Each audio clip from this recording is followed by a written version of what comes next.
Before I start this video, I would like to pass my respects to Vadim, who very sadly passed away today. He was a YouTuber, a fellow league racer, and even a subscriber of this channel.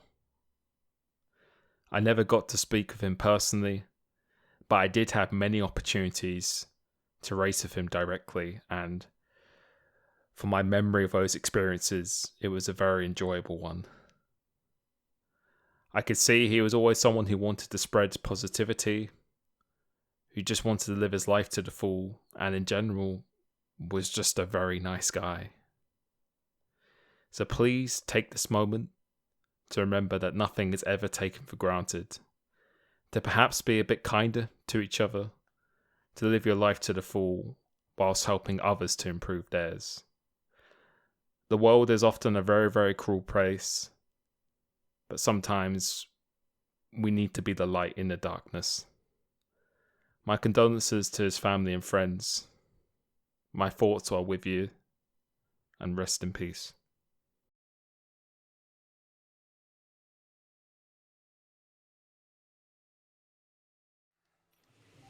Yo, JD here. And as you can see, we are back on F1 22 as always. And in today's video, we are returning with some league racing action. This time for BRS at Bahrain.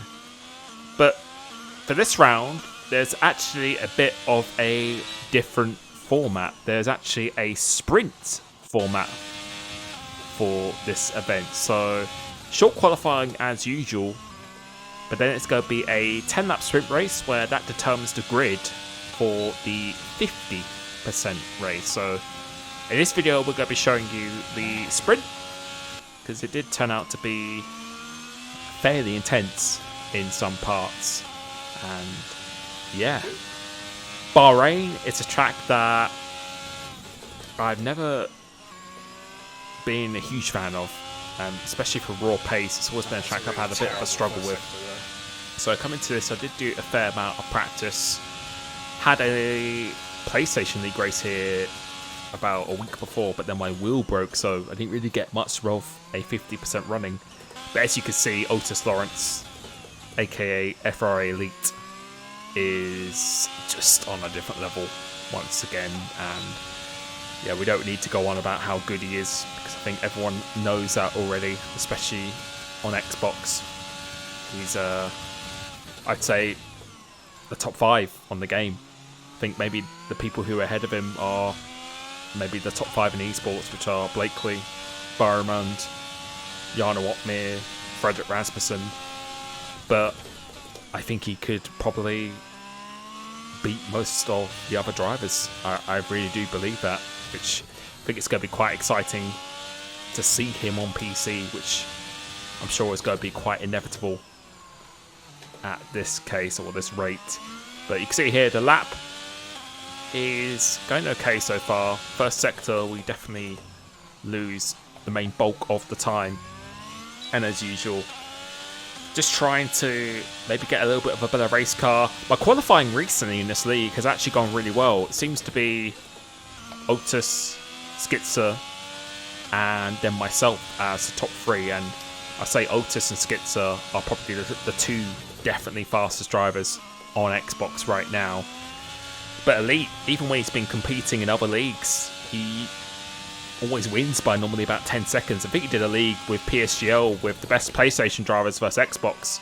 He actually won that by around about 13 or so seconds or something, which is nuts. So I feel like I'm actually driving really well on this game, but we just have a new freak of talent on the scene right now. 3 tenths wall. But you can see 4 tenths away. I'm quite happy just under 4 tenths away, which I'm very happy. I wasn't really too unhappy with, and not really that far away from Skitzer in P2. So our last sector's in the same. yeah, about 10 down. I was actually fairly happy with that lap there. That wasn't really too bad for me around Bahrain, almost a 0.5. So we got the formation lap here now. So just go warm up our tyres, and you can see it's a 10-lap race for this sprint, which not really too many laps, but don't have to make a pit stop, so we are going to be starting on the medium tyres. So now we've got 3 lights, 4 lights, 5 lights. You can see my wheel wasn't working, and it seemed to be a bit of a glitch because also Elite Otis has had the same issue as I had as well. Seems to be a bit of a glitch with the formation lap on this game. So we both got really, really bad starts, and this is actually good news for me. It's the car here, because when Elite is in the lead, he's pretty much unbeatable from that point. So now he's actually behind some cars. This is where sometimes we can see maybe some weaknesses in his driving, which I think is down to experience, really, because he's still very young. I don't think he can even qualify for F1 Esports until maybe F1 24 or something like that, which is absolutely crazy. But yeah, I think he's so used to being in the lead of the race, he doesn't really have to battle people that much. And I also just get the sense that he's maybe a little bit impatient, always wants to be in the lead at all costs. So I was feeling quite good at this stage of the race, because I knew I had the pace of the top 2, and let's see what happens if there is any maybe potential incidents as we go through this race. And yeah, up into P4 here, or down to P4 should I say. Going to keep a little bit of the ERS back, because I did suspect that there might be a few incidents coming up here, as we've got WR Morris into P2, who I think is on the controller, so a very, very fast controller driver. Skitzer is in the lead of the race, but as you can see, we maybe might zoom in here. Looks like he's going for a little bit of a half-hearted move, but then he sticks it down the inside of Morris, having a collision with the Mercedes, and I could feel that coming. And Morris, don't know what's happened. I don't know if he's received maybe a little bit of wing damage, but Otis actually gets back past him, so he doesn't let back pass at all. Just looks like he did quite a late move on the Mercedes. So again, seeing a bit of a chink in the armour here. So now we're going to go around the outside of him, try and get the inside of this. And I knew that he would probably want to be keeping it down the inside, so we're going to leave him some room on this inside to then get the inside for the double left-hander. And I thought that this would be over, but as we come into here, he tries to go down the inside and bang, wheels as we're going into this double left. And I think he does decide to let me go on this exit, so fair enough. But as we come through into this left-hander, He's just taking me out again. yeah. Oh my God. You're really fast, Elite, but Jesus Christ, the racecraft. And yeah, to be honest, I was quite calm at this stage, because I felt that he would be definitely getting quite a big penalty for that, because he did make quite a bit of contact with me. But we move on for the rest of this race, and it looks like a lot of people have actually disconnected. So we were told that the lobby would be restarted, which is kind of a get out of jail card for Elite, because if that race continued, I think he would be getting quite a big penalty for that. But he did apologise after that as well. So back in the lobby, we're going to have to restart again. So another lifeline for Otis here. So now we've got 3 lights again, 4 lights, 5 lights, and let's see what happens this time. So this time we get a pretty decent launch actually here. So we get a bit of a better launch than the McLaren. So he's going very, very defensive. Car going in between the Supply Raptor. So we're going to leave some room on the inside for both of these cars, which then gives us the inside to go up into P2. And now, this is the hardest part, to try and stay within the DRS zone of FRA Elite. This is something that he does all the time. He does it in every league race he does. He does it in WR, other leagues he does as well. Even, I think, in the head-to-head against the PlayStation drivers, he tries to break out of the DRS, because ERS is very hard to recover in this game, and I think he's just confident that if he can break out the DRS, I'm going to be using all my ERS to stay within it, and then his raw pace is just going to be better. So the only chance really you have of staying with him is keeping within the DRS. If you can do that, like we did at Silverstone for the most part of that race, then he is potentially beatable. But of course, when he moves over to PC and eSport drivers, that's something that I don't think will work. And there'll be a lot more people on the same qualifying pace as him, the same raw pace as him. And now that's where he'll have to actually develop more of his racecraft and just the overall package of his driving, which I think we are all quite excited to see. But you can see here now he's already broken out of the DRS zone. I've actually gone 1 second faster or out of the DRS zone of Skitzer, who I think is just holding back his ERS because ERS is so difficult to recover around here.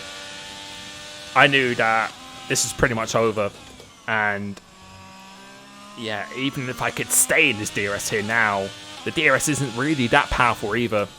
I've got to maybe start looking behind me rather than in front of me, but you can see we're still giving it everything here, so just doing absolutely everything we can, but just the traction he gets on these corners is just absolutely crazy. And yeah, recently in this game, I've been kind of preparing a lot more for my races, just doing it a lot more efficiently. But like my pace has been really good, and I think if you compare my pace against everyone else, it's very, very competitive against the best on Xbox, but he's just another level above everyone else. And if you look at every one of his league races, if you can get within 10 seconds of him, then no, that's pretty impressive most of the time. I knew at this point I've got to start looking behind me. No real point. I'm not going to catch him here now.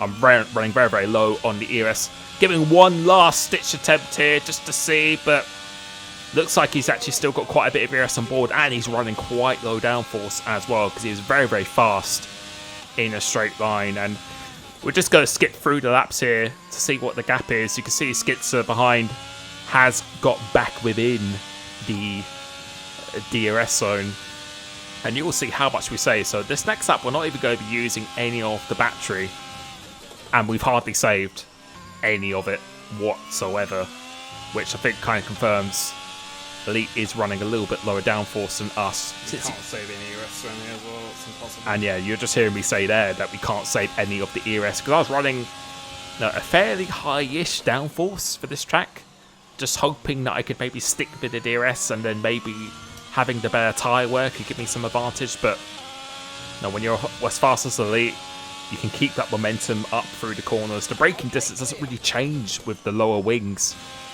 You know, he can get away with it, and he can save more ERS as well. So yeah, you can see here now he's already gone at this point. We're just looking completely behind, and I don't know if it's only the top 3 to get points in this sprint race, but it's really just determining the grid for the 50% race that's going to follow after this, which I will be uploading next week.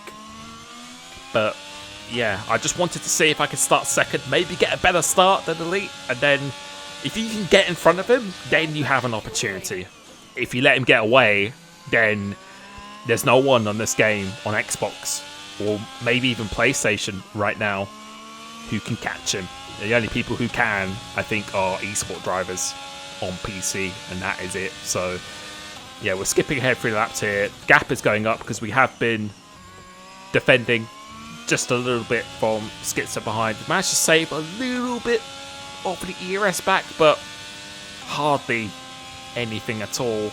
Might have to go a little bit defensive here, so just trying to deter him from going down the inside. You can see we're experimenting with the high gears, using 4th gear through turn 1, which I saw a lot of esport drivers do, so I'm trying to improve myself when it comes to the gear selection on this game. But we're moving on towards the end of lap 8, getting a fairly decent run. You can see we haven't really saved any more of the ERS at this point. He's coming in quite quickly, so just staying around about middle of the track just to, again, deter him. As we've actually been hit there, so we actually got a tap on our rear, which sent us in deep, so I didn't expect him to then overtake me here because of that contact. So we're just going to stay on board here, and I think we're going to stay on board towards the end of the race. So with this defending and just, that little bit lacking pace compared to Elite, I definitely didn't feel as comfortable here as I did in the 50% race that will follow after this as well. So you can see the gap is 5.7 seconds, so he's just absolutely cruising at this point. But I was really, really desperate to try and finish in P2. If I could finish P2, maybe get a better start for this 50%, then perhaps, and it's a big perhaps, that we could do something in this race. But I have been working quite hard in the last coming weeks to try and improve my pace even more, and I definitely feel like we are slowly but surely getting there. The qualifying times are coming down, getting a little bit closer. I think we just need a little bit more fortune with the safety cars in some of the other races, because we always seem to have really, really bad time safety cars when I have races on this game. But right here now, I knew Skitzer probably had a little bit more ERS than me, since he was sitting in my DRS zone the entire race. So just really aiming to try and get a good launch coming off this corner if we can, which we do get a pretty decent one. So there's not really going to be opportunity unless he dives it down the inside here, which I think would be quite a big risk, just because this is really just determining the grid for the next race. So we both don't really want to be taken out at this stage of the race. And you can see the field is kind of split up into 2 packs at them all. 3 packs. You got Elite, the pack that I'm leading, and then there's another really big train, maybe a few seconds behind this one. So I felt like maybe just using all that ERS at the start has kind of put me on the back foot for this race. See Skitzer's closing it really, really quickly with that DRS zone, and we're under 10%, so you will be seeing that my red light is flashing at this stage of the race, and you can see he's about under 0.2 of a second here, and just trying to get a really good exit coming off this corner. Does he have a lot more ERS than me? And yes, it looks like he does have a lot more ERS, so being quite defensive, have to leave room on the outside, so he tries to go around the outside and just pushing him, maybe just leaning on him just a little bit on the exit here, and going across the line. We're going to come home in P2 to start P2 for the main race. And yeah, that was pretty much the maximum I could do here. So thank you so much for watching. I hope you enjoyed that, and enjoy your weekend with the Mexican Grand Prix. Make sure you tune in to www.coachlimits.com, because I have many more coaching slots open next week that I just have put online now. Thank you so much for support on the channel, and I will be catching you very, very soon. Peace.